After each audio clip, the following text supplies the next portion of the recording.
And although those gas prices do seem to keep going down around our area, there are still other costs that make driving more expensive. And those costs are something to look out for as we head into the Labor Day weekend. 27 First News reporter James Santelli has been looking deeper and joins us live now in the studio. James? Yeah, Dan and Amy, drivers here in Ohio have certainly gotten that relief at the pump with gas prices going down near $2 a gallon, as Dan mentioned, but it's not as cheap to hit the road in other places across the country. Drivers with traffic-plagued commutes in and around big cities tend to spend more money overall behind the wheel.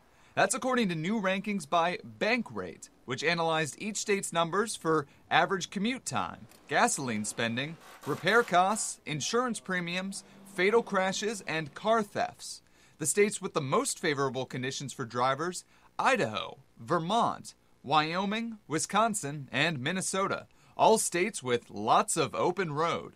At the bottom of Bankrate's list, California, Texas, Maryland, and New Jersey, all sinking lower on the list for their longer commute times.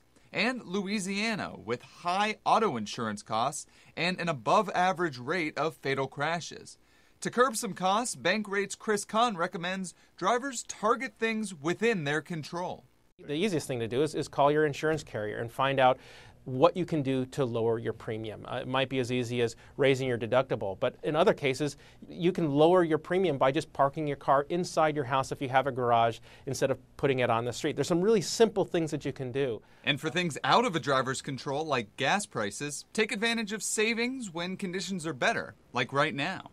Some of the easiest money to save is the stuff that you're not going to miss. So every time you fill up, take $20 and put it somewhere into savings. You won't miss it because that's what you were spending last year. And drivers should certainly take advantage of that savings at the pump. According to AAA, the cost of gas this Labor Day weekend is the cheapest it has been for the first weekend of September since 2004, more than a decade. Live in the studio, James Santelli, WKBN 27 First News. Thanks, James. And the numbers show Ohio drivers are saving money in some other areas. According to Bankrate, the Buckeye State has some of the lowest insurance premiums in the country, just under $700. And the cost of car repairs is also below the national average. And overall costs aren't bad for drivers in Pennsylvania either. The Commonwealth ranked 38th out of 50 states for driving costs. Insurance premiums and repairs a little bit higher than they are in Ohio, but Pennsylvania has one of the lowest rates of car thefts in the